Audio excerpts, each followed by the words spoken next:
Jadi, seperti ini rasanya. Akhirnya aku lagi yang menderita. Derita karena harus merelakanmu untuk kedua kalinya. Tapi untuk kali ini, aku ingin berterima kasih.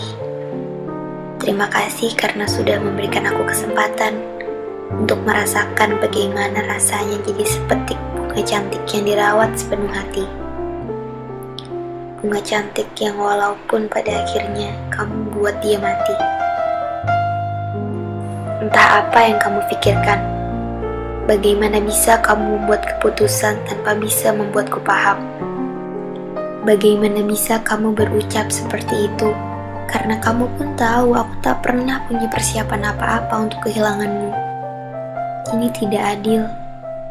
Ini curang, kamu jahat. Tidakkah pernah kamu berpikir bagaimana rasanya jadi aku? Seorang gadis yang dibuat jatuh hatinya oleh seseorang yang tadinya dia kira adalah orang yang selama ini dia tunggu.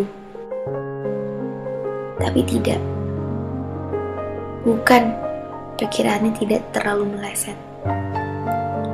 Kamu memang yang ditunggu-tunggu, tapi tak pernah terbayang kalau kamu akan menyakitinya begitu menyakitkan.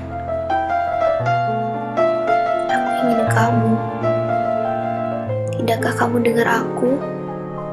Aku ingin denganmu, bersamamu, berdua saja. Apakah permintaanku berlebihan?